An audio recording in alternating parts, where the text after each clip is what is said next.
I urge you to pause whatever you're engaged in at this moment, because the information I'm sharing isn't guesswork, isn't a breakdown of events, and isn't some hypothesis.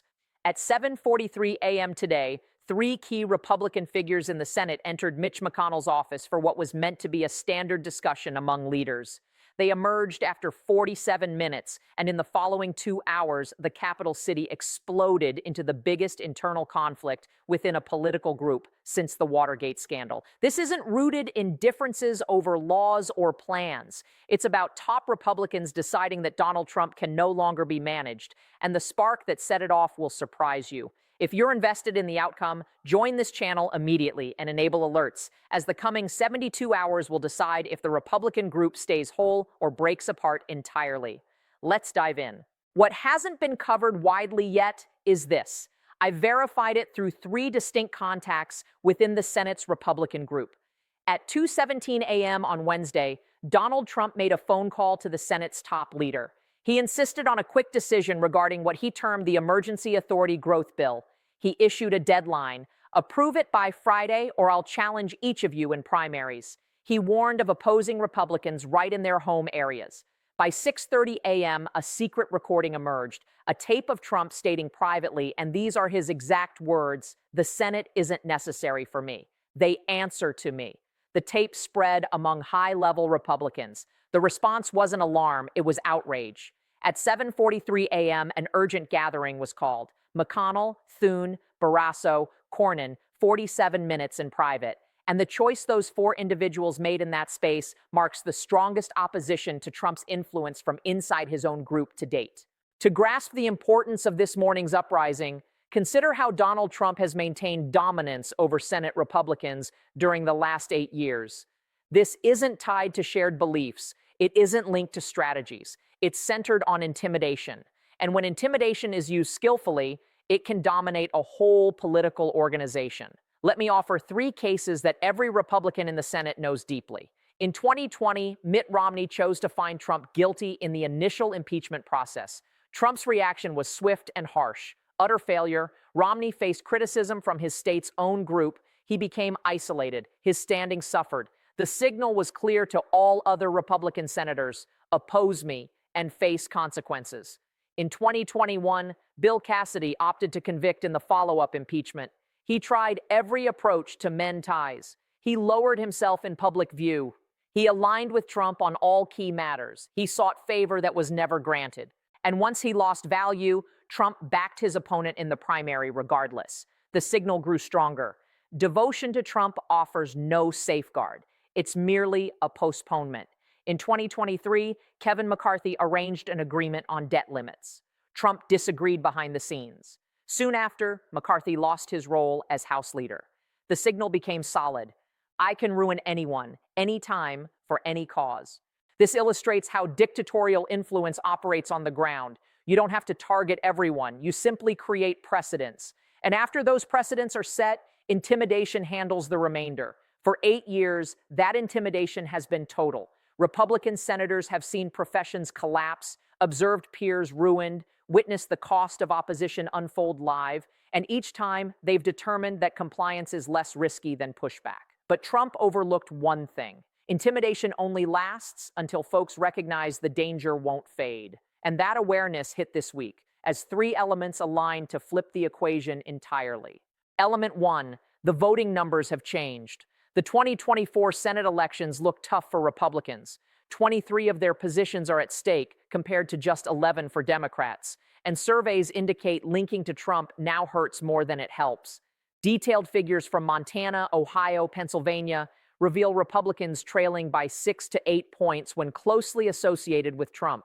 One senator mentioned to an associate, and this is a direct quote, "I can stand up for traditional values. I can't stand up for disorder."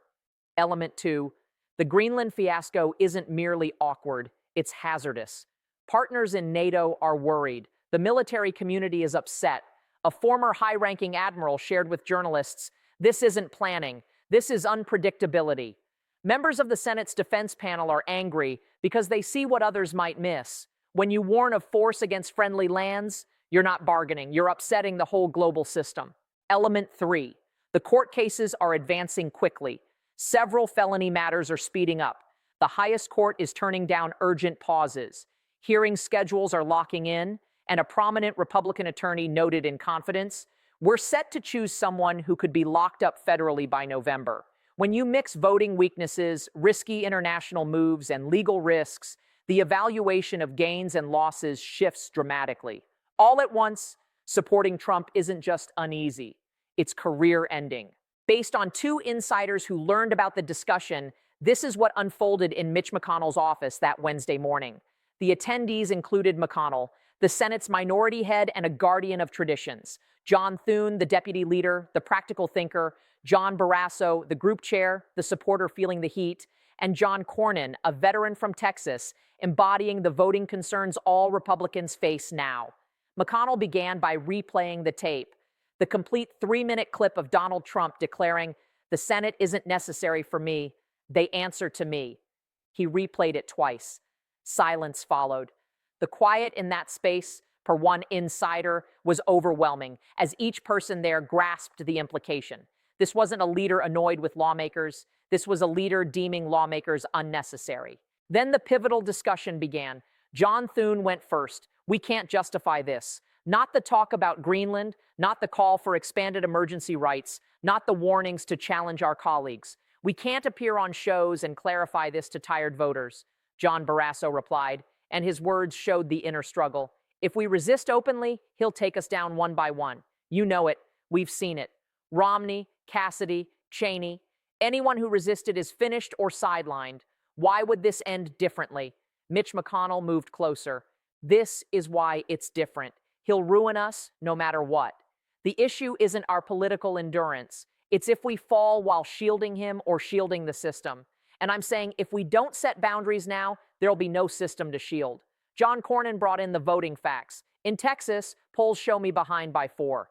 Every dip ties back to Trump-related mess. My supporters are done with this. They seek steadiness. They seek real leadership. They don't want me justifying why the president talks of attacking Greenland."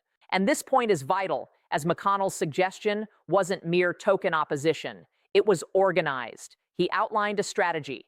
Prepare a combined note to the executive office, declare firmly that the Senate won't consider expanding emergency rights, state that leaders won't join Trump on the trail unless he tones down the global policy talk, and warn that if he starts primary fights against current senators, leaders will back the sitting members with all resources from the National Republican Senate Fund. McConnell eyed each one. "I need your stance now. Are you on board?" Thune agreed right away. Cornyn agreed. Barrasso stayed quiet for what an insider called the tensest 30 seconds there. Then he said, "You're pushing me toward career ruin." McConnell answered, "I'm pushing you to fulfill your duty." Barrasso agreed. 4 individuals, 4 agreements. And just like that, the framework holding the Republican group for 8 years started to weaken. The events that followed unfolded rapidly. At 9:15 a.m., McConnell directly contacted 15 experienced Republican senators. The note was straightforward. "We're proceeding. Join us?" 3 signed on quickly. Mitt Romney, Susan Collins, Lisa Murkowski. Those were anticipated, but 2 others stunned all: Lindsey Graham and Marco Rubio. Let me pause, as Graham's choice is the major shock. This is Trump's loudest advocate. This is the guy who golfed with Trump recently. This is the senator who's appeared on air countless times to back every Trump issue, every charge, every probe, and he just shifted. Per an insider near Graham, he shared with associates on a confidential call, "I've backed it all, the charges, the probes, the words. I've supported this individual through situations that would have sunk anyone else, but I won't back warnings to strike allied areas. I won't back eroding Senate power. I won't back labeling disagreeing senators as betrayers. There's a boundary, and he crossed it." At 10:47 a.m., the note was written. 5 pages of formal terms grounded in the Constitution. The core line, which I've read from a version I obtained: "We cannot, with clear minds, allow actions that risk the foundational system and weaken the Senate's assigned roles in the United States." 12 approvals were secured by midday. At 11:30 a.m., Donald Trump learned of it. Per insiders, a helper notified him through a secure channel. The alert stated, "McConnell and 11 more endorsing note against emergency growth releasing today." Trump's reply, from shared messages among executive staff, was in bold caps: "Traitors, everyone. See what comes next." He started reaching out to supporters immediately. At 12:15 p.m., he dialed Lindsey Graham personally. The talk was under 2 minutes. Per someone informed on it, Trump said, "You're finished with me." Graham replied, "So be it." The line went dead. Trump reached Marco Rubio. "I built you. I'll dismantle you." Rubio, per the same insider, said, "You're dismantling yourself. Proceed as you must." Trump attempted McConnell 3 times. No response. At 1:40 p.m., the divide showed publicly. House Republicans released a full endorsement of the president. Senate Republicans stayed notably quiet. News teams spotted the difference fast. By 2 p.m., all big networks covered Senate Republican heads declining to support Trump's emergency rights request. At 3 p.m., the note surfaced. And this reveal was deliberate. The Washington Post got a copy. Politico verified the names shortly after. By 3:15, the complete version was out across platforms, and the policy scene grasped it right away. This wasn't a hidden clash. This was outright rebellion. But here's the element that emerged 20 minutes post-release. This shows the gravity. Per a top Republican planner who's viewed the private files, Senate heads have ready a 3-phase backup strategy for Trump's potential backlash. Phase 1. If Trump criticizes openly, 5 more senators release backing notes. Leaders hold a media session. The core idea: we honor the office, but the Constitution comes ahead. Internal estimates peg this at 80% likely. Phase 2. If Trump launches primary contests, the leaders' funding group pledges $50 million for sitting members' defense. The National Republican Senate Fund denies aid to opponents. Business contributors are rallied. The idea shifts to the Senate group unites, 60% chance. Phase 3, and this should alarm all, this is the step they wish to avoid. If Trump ramps up, the Senate advances an official measure curbing executive emergency rights. This would need cross-party alliance with Democrats. It might involve a formal rebuke. The idea: basic limits are firm, 30% chance. One senator in the planning shared with a peer, and this is exact: "We've simulated all outcomes. If he seeks battle, we're ready. But he must get this key point: we're not retreating now." Press that thumbs up if you're beginning to connect the dots, as what I'll reveal about the Democrats' approach will reshape your view of this situation. As Republicans divided that Wednesday afternoon, Senate Democrats convened privately. Per insiders present, Chuck Schumer reached a decision that will shape this turmoil's next stage. Democrats had 2 paths. Path 1, capitalize on the mess, hit Trump and Republicans as one. Portray it as GOP infighting shows they're unfit to lead. Run on the disarray. The gain politically would be huge, but the danger is Republicans might reunite facing an outsider foe. Democrats turn into the shared threat that mends the break.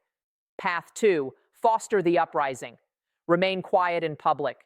Provide subtle backing for foundational steps. Allow Republicans to fully claim the division.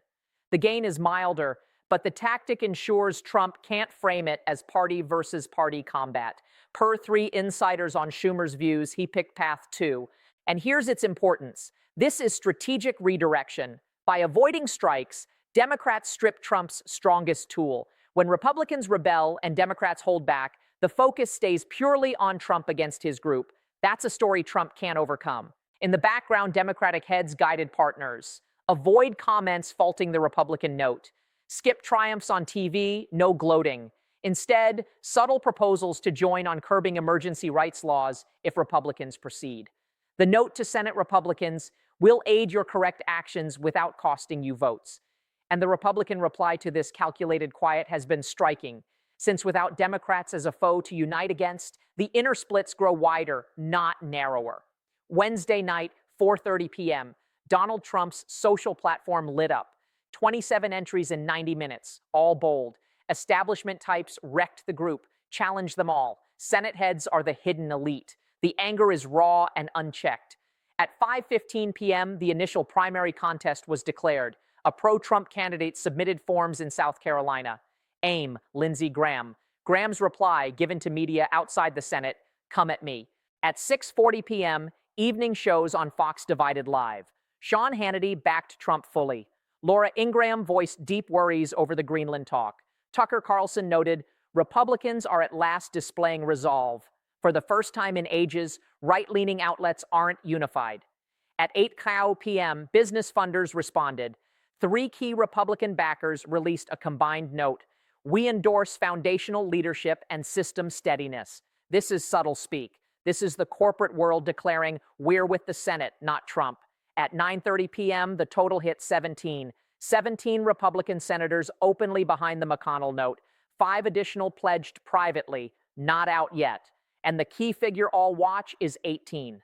18 Republicans with all Democrats could halt emergency rights growth. 18 spells Trump's defeat. But what occurred through the night as Trump vented online while the Capitol buzzed highlights even more about this turmoil's direction. Thursday at 6:00 a.m., private Republican survey data reached Politico. The stats are crushing. A standard Republican in battleground areas leads by 2. That same one with Trump's nod trails by 4. That's a 6-point drop from Trump's involvement. And that drop decides keeping or losing the Senate outright. At 7:30 a.m., something unreported, 3 separate Senate teams told me this. 42 Republican Senate workers endorsed an inner note. We can't ethically keep justifying the unjustifiable. The note warned of group walkouts if their leaders reverse on the McConnell note. This breaks norms. Entry-level workers are pressing their superiors. When those handling calls and writing notes stop, everything halts. At 8:15 a.m., the corporate sector spoke up. The U.S. Chamber of Commerce put out a note. Foundational steadiness is key for business expansion and trust from investors, meaning end the disorder or we cut support. The manufacturers group repeated it soon after. Big business just directed Senate Republicans on the fight side. At 9 a.m., global reactions came. The UK leader's office sent a formal note. We're concerned by statements on allied lands' borders. Germany did the same. France, too. NATO's head issued his. Commitments under Article 5 are sacred and fixed. Our key partners just openly criticized a U.S. leader, and Senate Republicans see these, knowing Trump sparked a real worldwide issue. Are you noticing the pattern? Trump faces pushback from his senators, from workers, from funders, from outlets, from global partners. This isn't one angle, it's a full surround. And when cornered, choices are withdraw or intensify. At 10:00 a.m. Thursday, Trump picked intensify. He set an urgent gathering. Spot, South Carolina, Lindsey Graham's area. Time, this Saturday. The intent is clear. True supporters versus fakes. This is Trump waging open battle on his group. At 11:30 a.m., executive session. Trump gathered his firmest House backers, Marjorie Taylor Greene, Matt Gaetz, Lauren Boebert, the House hardliners head. They're plotting what an insider termed a full-force push on Senate Republicans. At 12:45 p.m., dangers increased. Trump shared on his platform, the 17 betrayers will suffer. He urged gatherings at Senate sites. Security agencies raised alerts. Capitol Guards heightened readiness. At 1:00 p.m., Mitch McConnell countered. His rep released, warnings and pressure won't sway us from our duties under the Constitution. The Senate serves no single person. We represent the public and the framework. But here's what McConnell did unrevealed in that. 3 insiders confirmed he discreetly contacted 5 Democratic senators, not Chuck Schumer, too obvious, balanced ones like Joe Manchin, Kyrsten Sinema, John Tester, Sherrod Brown, Bob Casey. The word, if we advance curbing emergency rights, will you join? All 5 affirmed. The count is set. 17 Republicans pledged, 5 Democrats ready, 22 votes. You need just 18 for a basic block on emergency growth. Trump lost. He hasn't realized, but the uprising won. Let me pull back to clarify why these past 48 hours signal a core change in U.S. governance. This exceeds one issue. It's the system of dictatorial dominance failing live. First, intimidation loses as a hold. Trump's full influence rested on one basic math. Republicans fear him more than vote losses. That math flipped. When staying in office demands space from Trump over allegiance, intimidation reverses. You can't challenge 17 senators in primaries. The Republican group can't endure that inner fight, and every senator calculating now sees it. Second, group effort shatters dictatorial hold. Dictators use separation. They eliminate foes singly. Romney isolated, wrecked. Cassidy alone, shamed. But when foes unite, pledge openly and documented, the setup alters. McConnell's brilliance was framing it as organized, not solo. No one stands out when all endorse the note. Risk spreads. Safeguard is shared. Third, systems can push back if they decide. The Senate holds foundational powers Trump requires. Emergency rights need Senate okay. Court picks need Senate approval. Spending control is with lawmakers. For 8 years, the Senate gave up that power willingly as single senators dreaded personal fallout. Now they're taking it back. And this proves a key fact. The vulnerability was always optional, not unavoidable. So, what's ahead in the next 48 hours? I'll outline 3 possibilities with real odds.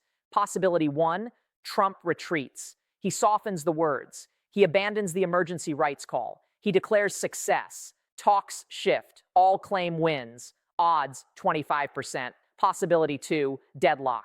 Trump keeps criticizing but avoids total primary battle. Senate stays solid but doesn't push curbing rights. Tense balance to votes. The break widens gradually. Odds 50%. Possibility 3, complete break. Trump unleashes full primary attacks. Senate enacts rights curb with Democratic aid. Official divide in Republican group. Voting disaster in November. Odds 25%. My view from talks with 8 Senate teams. Possibility 2, edging to 3. The divide won't mend. It'll expand, but steadily, not suddenly. Trump will persist. Republicans will keep opposing, and the distance grows daily until a permanent snap. To wrap this up, grasp what this week means. This uprising isn't about Greenland, not about trade fees, not about strategy clashes. It's about who leads the Republican group. Donald Trump sought total control. The Senate refused, and that refusal alters all. The break is organized, not sentimental. This isn't upset senators venting. It's planned career preservation. When vote math shifts, when backing Trump risks your position, actions change. Allegiance turns to burden. But here's my concern. Here's what should trouble every citizen, no matter side. When dictators sense trapping, they ramp up. Trump hasn't met inner opposition this way. His habit under threat is fiercer strikes. What if that strike hits not opponents, but his group? Can the Republican group weather an inner war? Can U.S. democracy weather the Republican group splitting? I lack those solutions. No one has. But we'll learn shortly. Join this channel now. Activate alerts as in the next 48 hours, 3 events unfold. Trump will yield or intensify. Senate Republicans will stand or split, and we'll see if this uprising turns to overhaul or another stalled stand. I'll cover each update live. You won't find this insight elsewhere. The next 72 hours decide if Trump leads the Republican Party or if the Republican Party at last leads.